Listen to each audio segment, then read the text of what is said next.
O Geraldo, pessoal, ele é vice-presidente da FEB, na área de divulgação doutrinária, autor, editor, palestrante e apresentador do programa da FEB TV.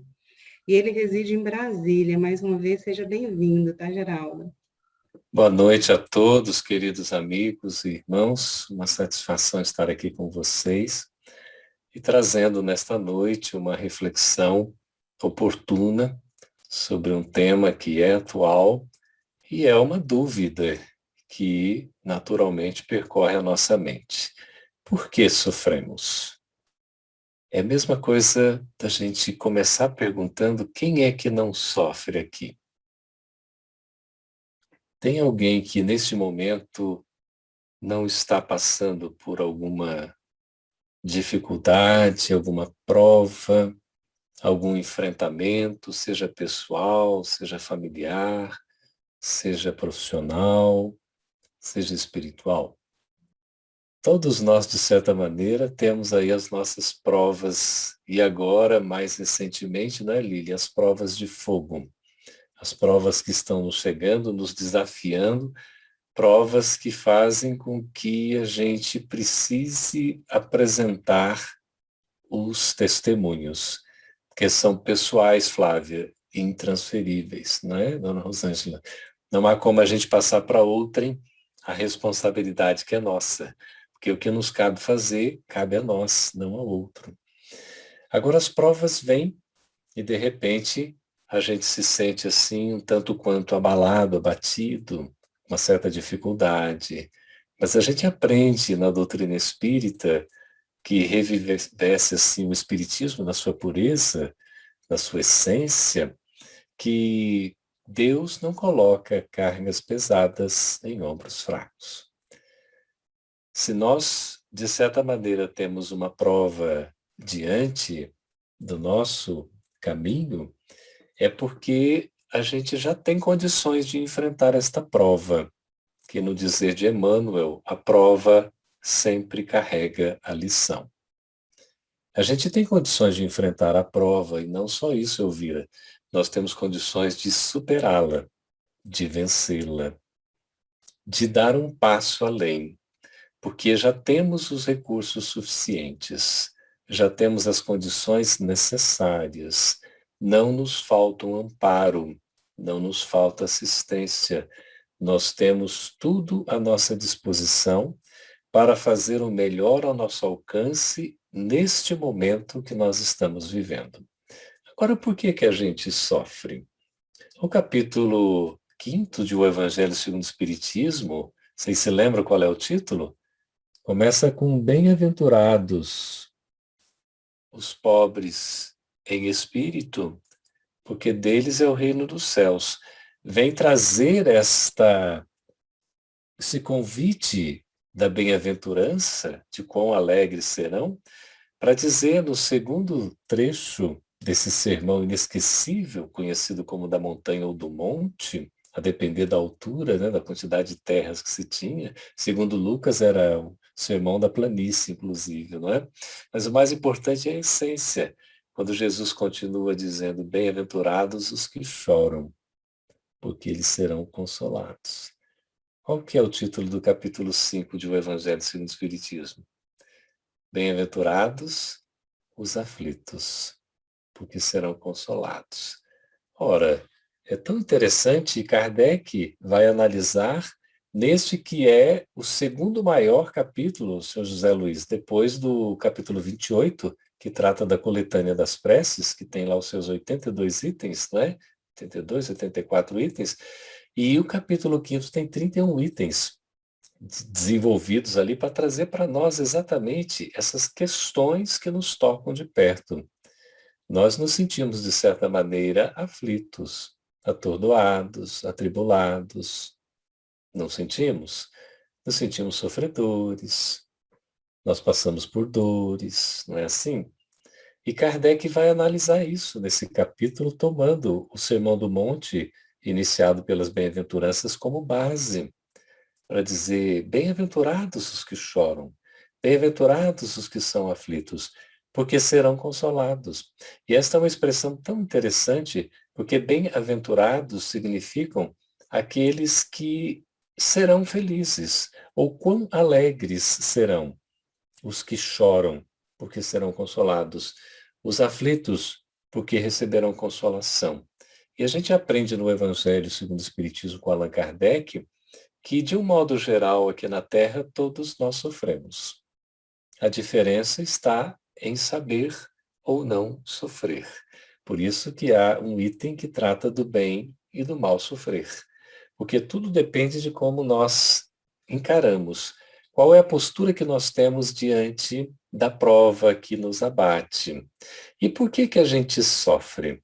Eu queria fazer uma distinção entre dor e sofrimento. Embora alguns autores coloquem como sinônimo, e é importante a gente considerar, distinguindo ou, de acordo com cada autor, entendendo que há apenas a palavra que muda, mas ele está se referindo ao mesmo conceito. Quando a gente fala em dor e sofrimento, tudo leva assim a uma certa aflição, alguma coisa que nos preocupa, que às vezes nos machuca, não é assim? Que nos causa assim talvez um tanto, de doença, de enfermidade, que nos tira do bem-estar. O sofrimento causa um incômodo, né? A dor assim, ela não nos deixa muito à vontade, confere? Não é assim? Alguns autores distinguem a dor, dizendo que a dor ela faz parte do processo evolutivo. A gente vê, por exemplo, os nossos irmãos nas escalas inferiores, dos reinos da natureza, como é o caso dos animais irracionais, que também sentem dor, não é isso? A própria planta tem sensibilidade. E a gente fica assim analisando que este fato de sentir dor é uma forma, provavelmente, de despertamento para o que não fica apenas ligado ao que é sensorial e físico, mas que já vai despertando algo que transcende, que está além da própria matéria. Quando se fala em sofrimento, a gente tem alguns autores espíritas e outros literatos não espíritas, como o próprio Carlos Drummond de Andrade. Ele coloca que a dor, ela é uma necessidade, mas o sofrimento é opcional. A dor é inevitável, mas o sofrimento é uma escolha. E aí nós vamos entender o sofrimento como se fosse um prolongamento desnecessário da dor, de um processo de dor que a gente atravessa por uma necessidade de evolução espiritual para um testemunho de uma prova que nos chega, só que a gente não se limita àquela dor. A gente acaba dando um grau mais intenso, intensifica aquela dor. É como uma espécie de dor de cotovelo, quando entra naquela sofrência, não é, Giovanni? Assim, de repente a pessoa já poderia ter passado pela dor, ter superado, mas ali parece que faz questão de alimentar, gosta de sofrer. Esse sofrimento acaba sendo uma escolha nossa. De qualquer maneira, seja a dor, seja o sofrimento, o mais importante é que tanto um quanto o outro ainda vão denotar uma certa necessidade de evolução, Carol. Vai dizer que o espírito, nós, em essência, precisamos ainda de acrisolamento, de desenvolvimento, de purificação. Porque chegará um tempo em que nós não sentiremos dor e muito menos sofreremos. Por enquanto, no estágio em que nos encontramos de espíritos, não perfeitos, mas perfectíveis, no estágio evolutivo que a gente se encontra ainda de tamanha inferioridade, a gente atravessa uma série de percalços, de desafios na nossa jornada, decorrentes das nossas próprias condições, fruto da nossa própria vontade, quando nós usamos o nosso livre-arbítrio para determinar as escolhas da nossa caminhada. E estas escolhas podem ser acertadas ou não. Às vezes, nós utilizamos da nossa liberdade, da nossa vontade, para fazer o que não deve ser feito. E aí a lei de causa e efeito que rege os nossos destinos, por misericórdia divina, nos enseja a oportunidade da caminhada através do amor ou através da dor. Toda vez que a gente não escolhe o caminho natural, espontâneo, O caminho que é divino, que é o normal, que é o do amor, porque é o da evolução, é a fatalidade do bem. Quando nós nos distanciamos, fruto da nossa liberdade, por um uso equivocado do nosso livre-arbítrio, então nos afastamos de Deus. Em algum momento nós seremos colocados, Flávia, diante de uma prova em que precisaremos testemunhar a nossa condição de superação. E a dor surge, Maurício, aí como uma grande oportunidade, não só de resgate ou até de expiação, de um pagamento de uma dívida, mas de uma purificação espiritual. Por isso que Emmanuel vai dizer que a dor é um constante convite da vida, a fim de que aceitemos uma entrevista com Deus. Isso está no livro Material de Construção, editado pela GEM, na psicografia de Chico Xavier, o Espírito Emmanuel dizendo: a dor é um constante convite da vida. No nosso caso, a gente ainda sente dor, né, com uma certa frequência. Então, é um constante convite da vida, a fim de que aceitemos uma entrevista com Deus. Porque no momento da dor, a gente vai bater, não é, Gleison, né, Marimília? Da Ivanilda, Cláudia, Shirley, Ednei, Lourdinha, a gente vai bater a porta. Ó, Deus, pelo amor de Deus, me ajude, me proteja, eu estou precisando. A gente pede socorro, não é isso? E o momento da dor faz a gente sentir coisas que a gente até então não sentia. Perceber realidades que se passavam assim de longe.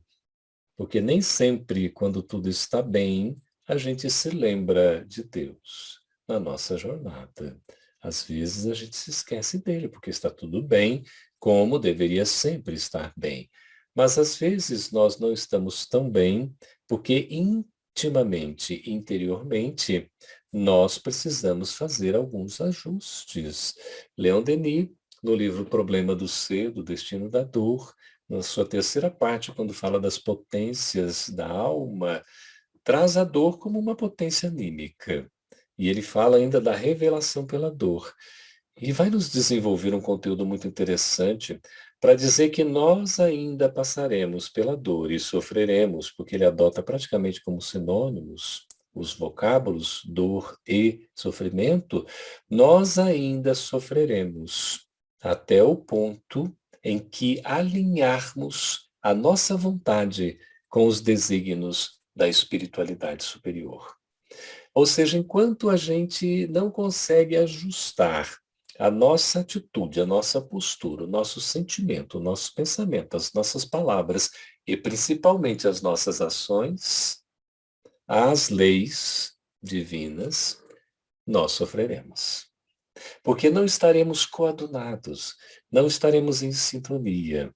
Então a gente sofre porque ainda abrimos brechas para o desequilíbrio, para influências negativas, enquanto que quando nos preparamos adequadamente pela fortaleza, pelo escudo da prece, mesmo que a dor bata à nossa porta, mesmo que o sofrimento chegue até nós, nós teremos condições de vencê-lo, porque estaremos devidamente preparados com esta fortaleza que a oração nos enseja.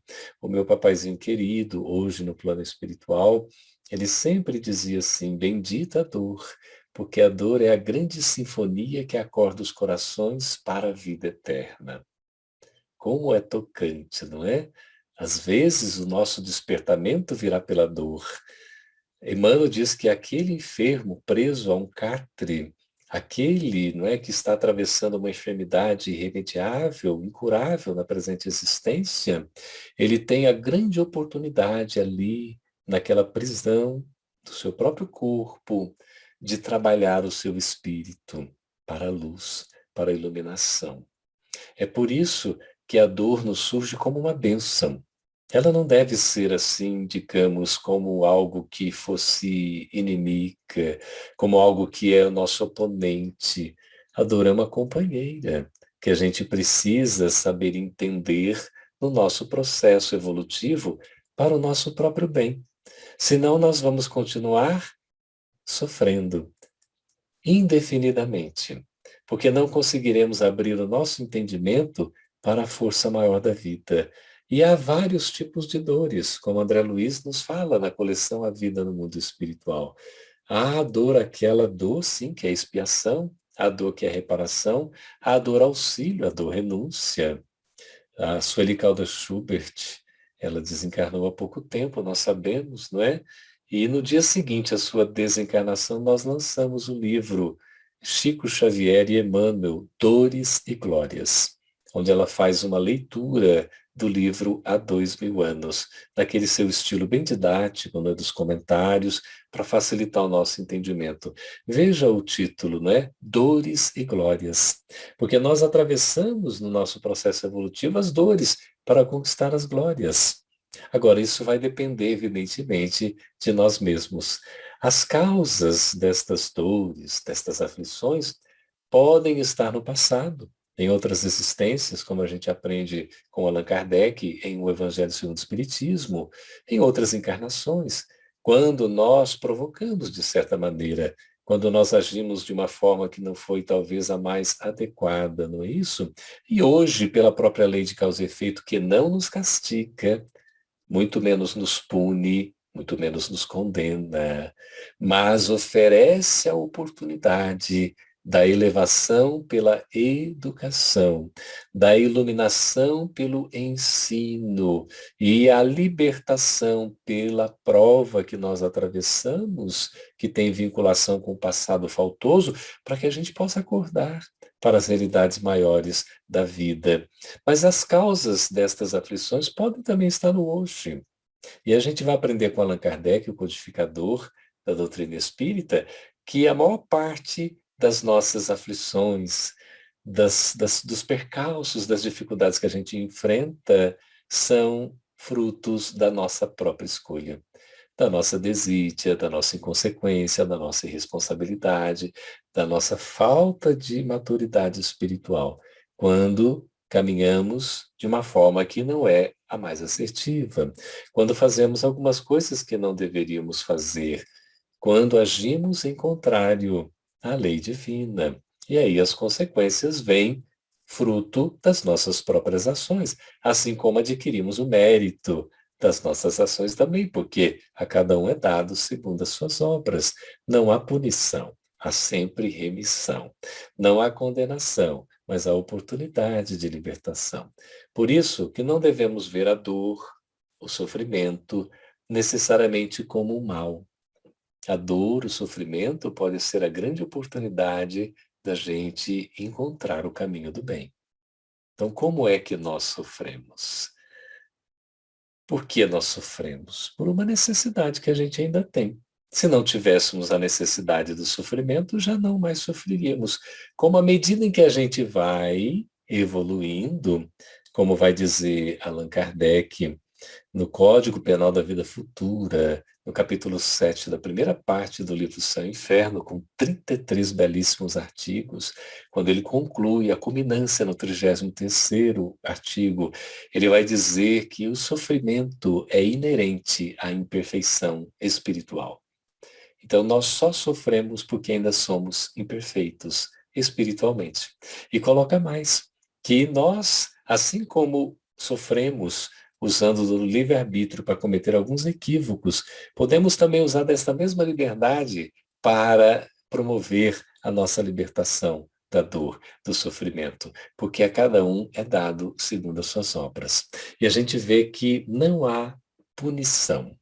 Deus jamais condena, Deus jamais castiga, Deus jamais pune. Não é um Deus a ser temido. No Espiritismo aprendemos que é um Deus a ser amado. Por isso que Deus, na visão que Jesus nos traz, Elvira, é um Deus Pai, né, Lilian? É um Deus que é Pai. Se Deus é Pai, nós todos somos seus filhos. Se somos filhos de Deus, formamos uma só família, que é a humanidade inteira. Por isso precisamos aprender a nos amar. O Gleison está colocando, com certeza, Geraldo, muitos de nós só procuramos avançar pela dor, infelizmente, né? Eu que diga. A gente tem esse caminho. Se nós pudermos, não é, Gleison, escolher o caminho do amor, melhor para nós mesmos. O caminho da dor vai trazer mais sofrimento, né? Vai trazer aí a necessidade de algumas voltas, da gente passar por algumas experiências para poder se despertar espiritualmente. Mas nunca estaremos desabrigados. Nesse momento, Flávia, de tanta dor, de uma travessia desafiadora que a gente vem enfrentando nesta pandemia, que é uma provação coletiva mundial, nós precisamos nos preparar. Nós precisamos estender as mãos uns aos outros, não é isso? Atender, acolher, abrigar, porque muita gente está sofrendo. Quantos de nós, familiares, amigos, parentes, conhecidos, todos de nós podemos contar algum caso aqui muito perto, se não conosco mesmos, de dores, de sofrimentos. Mas é importante até por isso, não é, Dilson, da gente estender as mãos, Francisco, àqueles que precisam mais do que nós. E sempre, Maurício, a gente pode fazer alguma coisa. Ninguém está numa condição, assim, digamos, tão inferior que não possa ajudar alguém, porque sempre tem alguém necessitado da nossa ajuda. Assim também como sempre haverá alguém que poderá nos estender as mãos. A vida é feita porque somos seres humanos sociais, somos seres gregários, precisamos viver em sociedade para o nosso desenvolvimento. Vai dizer Emmanuel que nós vivemos num regime de interdependência. Nós nos dependemos reciprocamente uns dos outros. Por isso a necessidade do amor. Só do fato de estarmos diante do outro já nos cabe um reconhecimento pela presença do outro na nossa vida. O outro tem os seus direitos, tem as suas vontades, merece ser respeitado. Então nós precisamos fazer também a nossa parte nesse sentido, aliviando as dores alheias. Assim aliviaremos as nossas próprias. Não é porque o mundo está num sofrimento que a gente vai dizer isso é a vontade de Deus. Emmanuel deixa claro para nós que o que está acontecendo na atualidade, isso está no livro Emmanuel, não é fruto da vontade de Deus, mas é a consequência da nossa inconsequência.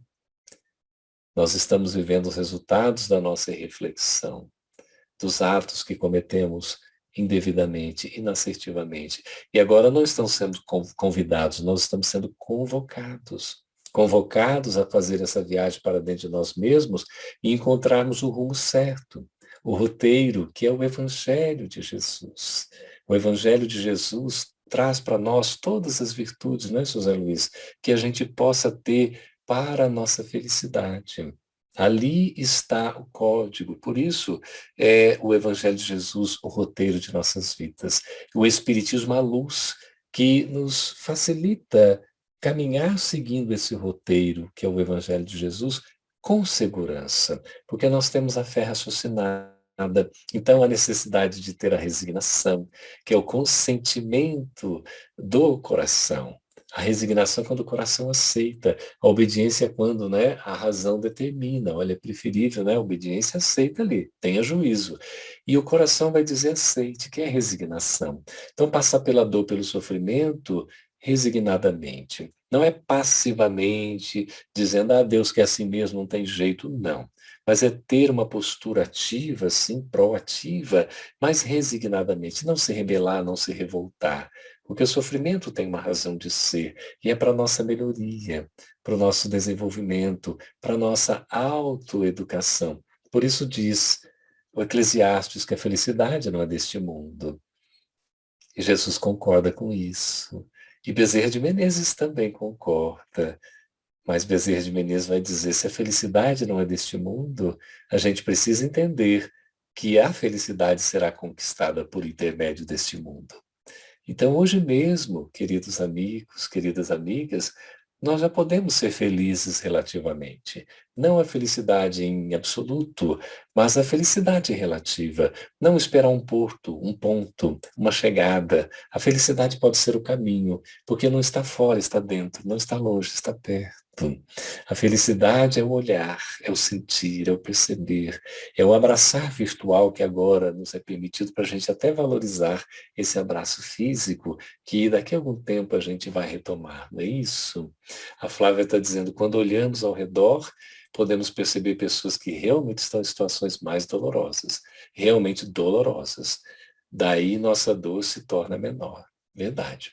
esse olhar compassivo, com compaixão, com caridade, seja ela beneficência, caridade material, seja benevolência, caridade moral, para com o nosso semelhante. Todos estamos necessitados e todos podemos fazer alguma coisa por aqueles que ainda são mais necessitados do que nós. Isso é fazer com que a felicidade seja conquistada por intermédio desse mundo de expiação e provas, onde é o império temporário do mal, mas estamos caminhando rumo à regeneração. E a gente precisa fazer a nossa parte. Não lamentar a dor, o sofrimento, não estagnar na reclamação, na revolta, mas aproveitar o momento para dar o passo definitivo na conquista que a gente ainda não realizou. E aí, praticando, né, como Klaus coloca, a solidariedade, esse amor para com o semelhante na condição de irmão que ele é, a fraternidade, compreendendo-nos que nós somos aos olhos de Deus iguais, nós caminharemos com leveza, mesmo diante dos embates, como nos ensina Paulo na segunda epístola aos Coríntios, no capítulo 4, versículo 8, quando fala: em tudo somos atribulados, mas não angustiados. Em tudo somos perplexos, mas não desanimados. Então não deixemos que a angústia e o desânimo tomem conta da nossa alma. Sejamos aqueles esperançosos do verbo esperançar, porque amanhã será outro dia. Façamos a nossa parte desde agora e tenhamos a confiança no presente de que fazendo tudo que estiver ao nosso alcance, a nossa consciência tranquila, o dever retamente cumprido, a prece como escudo, nós certamente estaremos no caminho do bem. E os amigos espirituais vão nos dar o apoio para que a gente se liberte em definitivo do sofrimento. Eu gostaria, o Evangelho é o verdadeiro remédio para serenar os nossos corações, exatamente fazer o bem circular, adorar uma bênção que Deus envia aos seus eleitos. Como entender isso? Isso quem diz é Joana de Ângeles, não é? Lá naquela mensagem do Espírito Amigo. Exatamente isso. É uma bênção, sabe? Porque alguns apresentam a dor testemunho. Não necessariamente a dor, atravessar a prova da dor é uma expiação. Pode ser uma demonstração. Por isso, um testemunho, uma vivência, até o exemplo para os outros. E é uma bênção sempre, porque aqueles que são eleitos, escolhidos, aqueles que estão numa caminhada, aqueles que buscam a evolução, atravessarão momentos difíceis. Por isso, ali o livro Dores e Glórias. Esses espíritos superiores, quando em missão, quando em trabalho na Terra, enfrentam sacrifícios. Por isso, a dor é uma bênção. A dor vem para nos testar, vem para nos dar condição da gente vencer e para a gente também exemplificar, compartilhando as lições do fortalecimento com o nosso próximo. A certeza, viu, Francisco, de que nós nunca estamos sós, nunca estamos abandonados, sempre estamos sob o amparo de Deus. Eu queria, queridos amigos, queridas amigas, agradecer muito a vocês. Eu sei que vocês têm uma sequência de trabalho na vibração. Espero que essas palavras iniciais tenham servido assim de fundamento, de base para as nossas reflexões e que possamos assim, depois deste dia, desta oportunidade, sairmos reflexivos, sentindo agora a vibração que virá, para a gente poder se fortalecer cada vez mais. O momento é difícil, mas se nós perseverarmos, nós seremos vitoriosos. O que vencedor é o que vence a si mesmo. Tá bem, gente? Eu tinha falado aí com a nossa querida amiga que diante de um outro compromisso que eu tenho, peço até desculpas para vocês não ficarem na vibração, que seria uma satisfação eu ter que me retirar. Tá bem, gente? Mas se vocês tiverem algum comentário, alguma pergunta, por gentileza, ou se não, me despeço assim com muita alegria no coração, desejando a todos muita paz e muita luz. Gratidão, Geraldo. E a sua fala hoje, ela vem de encontro ao nosso dia a dia como capelães nos hospitais, junto aos enfermos aos quais a gente visita, tantos exemplos que você citou aí, e aí falando, essa fala vem de encontro a cada momento que a gente lembra em estar junto ali com aqueles pacientes, muitas vezes quem mais precisa ali são os familiares, muitas vezes de um apoio, do simples fato de a gente estar ali para ouvi-los. Muito obrigada e que a gente possa ter mais oportunidades. Agradecer ao Dilson, né, pelo convite que ele fez a você e você ter aceito de estarmos aqui, todos reunidos, ouvindo realmente essa fala que veio de encontro ao nosso trabalho, ao qual a gente está com muita saudade, né? Isso. Em função da pandemia, a gente é afastada das visitas aos hospitais. Gratidão. Isso. Eu que agradeço, queridos amigos. Fiquem bem, muita paz, muita luz, viu? Quando ele começou a falar, eu lembrei de Eduardo, que eu tenho certeza que está aqui na sala, que a Marciana está aqui, esses dois não se desgrudam, hora nenhuma. O Eduardo sempre falou para nós que a dor, A dor é uma realidade, o sofrimento é uma opção. Inevitável. E a dor é inevitável, é isso mesmo, viu que eu falei com vocês? A dor é inevitável, sofrer é uma opção. Se nós fizéssemos uma retrospectiva rápida na vida, naqueles mensageiros que o Cristo nos enviou na história dos 2 milênios que a gente viveu, nenhum desses bem-aventurados tiveram vida fácil.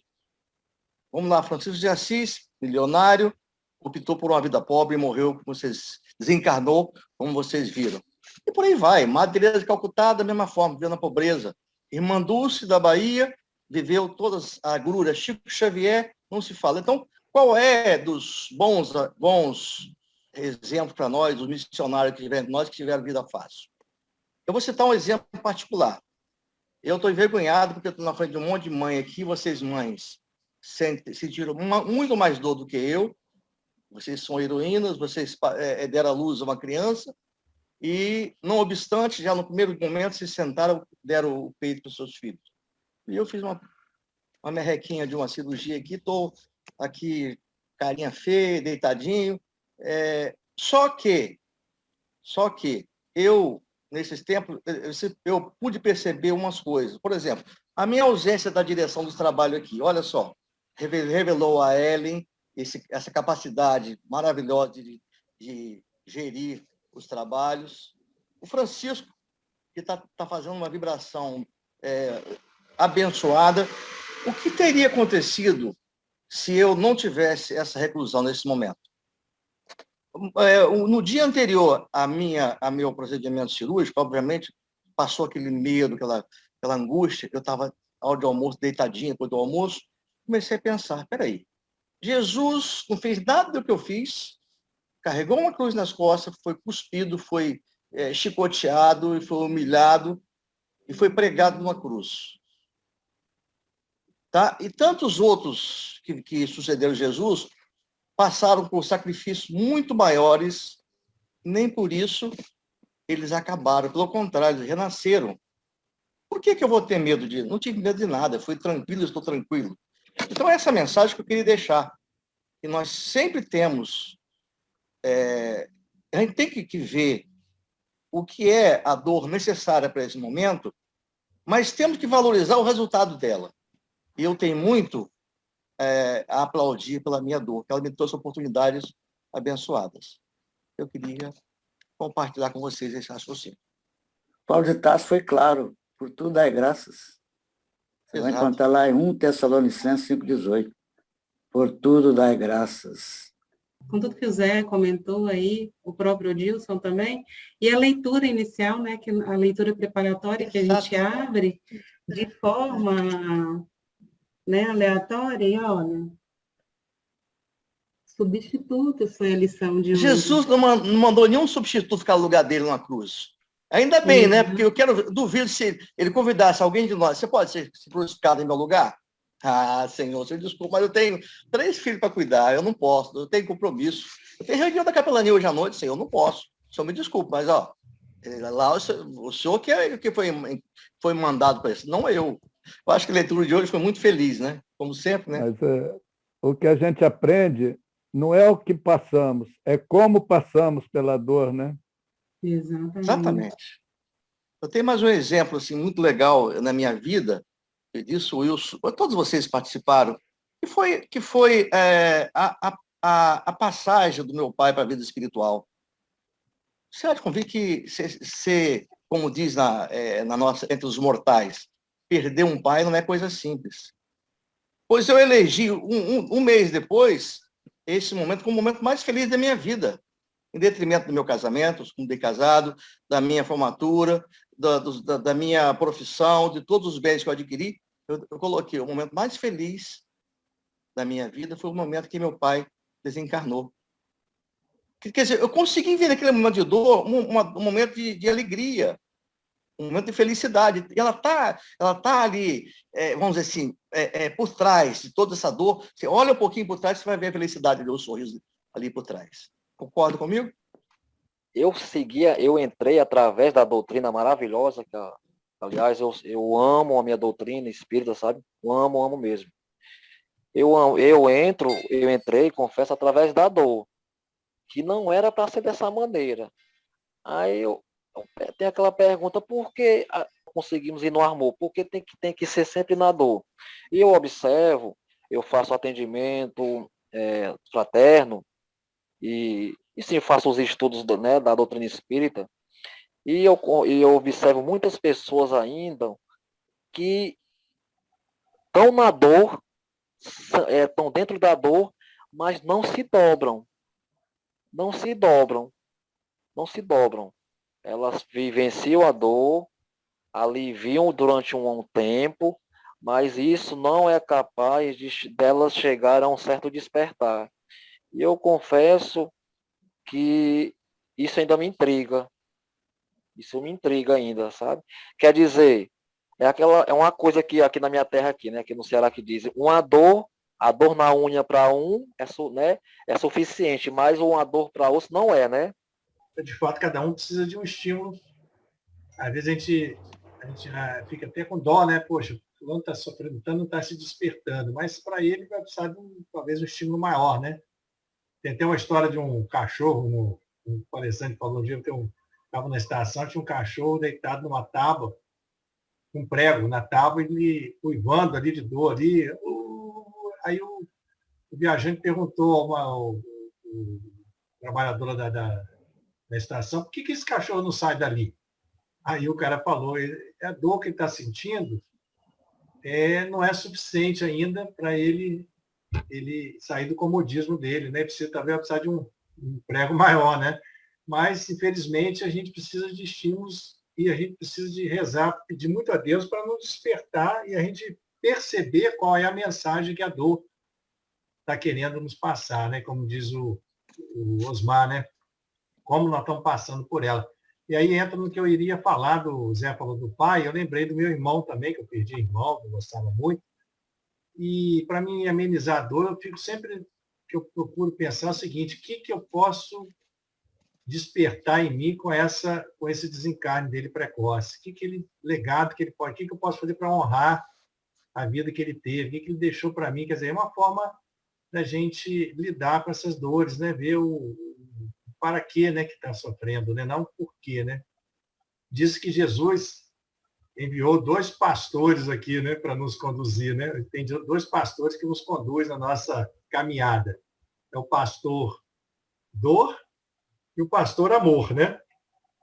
O pastor amor e a pastora dor. O amor, o pastor dor, é aquele que está constantemente querendo, a misericórdia divina, querendo nos ajudar, nos conduzir, nos dar sinais aqui, nos mostra uma coisa ali, que a gente às vezes não percebe, mas ele está sempre nos conduzindo para o lado certo, né?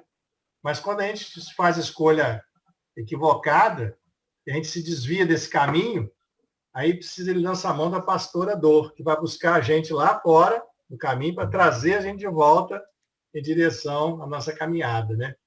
Isso eu acho que é uma figura assim, que ilustra muito bem esse papel da dor, né? Nos conduzir de volta para a nossa caminhada evolutiva, né? Que a gente não pode se esquecer que nós somos herdeiros de nós mesmos, que nós temos uma história pregressa que pesa, que está conosco, nós somos um contínuo de uma história. Então, as nossas percepções não são iguais, a nossa condição é totalmente diferenciada de indivíduo para indivíduo, o caminho é particular de cada um. Então, em algum momento, vai sentir aquela dor de uma forma que é recuperadora. Outro vai precisar sentir mais dor para chegar àquela compreensão. É totalmente só pensando na diferenciação e na particularidade da história de cada um, que não é a história dessa existência, né? Mas a história que vem somada de muitas e muitas experiências anteriores. Um poeta do mundo disse que toda dor vem do desejo de não sentirmos dor. Provavelmente ele devia ter algo particular para dizer isso. A vida que às vezes a gente leva no desejo de não sentir dor, ou seja, no desejo de buscar o prazer apenas, ficamos estacionários e não seguimos a trajetória que nos está reservado, né, por Deus. E aí, como Deus nos ama, quer que nós sigamos de uma forma crescente na evolução, aí sim ele nos envia a dor para que a gente desperte, né? Tem uma outra frase que diz que a dor é um despertador, né? Desperte para coisas que nós precisamos acordar e despertar, na qual ainda estamos dormindo. Mas não, eu ia dizer que o sofrimento também é a falta da compreensão da dor, né? Você não compreender a dor, você acaba sofrendo, né? E feliz nós que somos espíritas, que sabemos da importância da dor na nossa vida justamente para o nosso crescimento, evolução e aprendizado, né?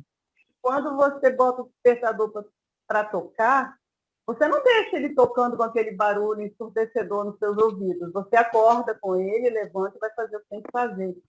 Por que a gente vai deixar a dor ficar tocando direto aí nos ouvidos, não é? Eu lembrei muito de Mandela, né?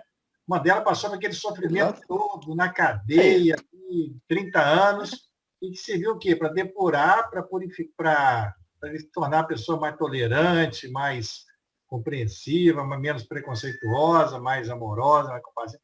Mais maduro, né? O ser humano que saiu dali através da dor, né? Exatamente. Wilson, em relação ao Mandela, quando ele saiu da cadeia, o algoz dele, ele levou para trabalhar com ele. Olha. Que tenhamos um sono consolador e reparador e que amanhã possamos nos encontrar fortalecidos no amor de Jesus. Muito obrigada. Para vocês. Boa noite, fiquem com Deus.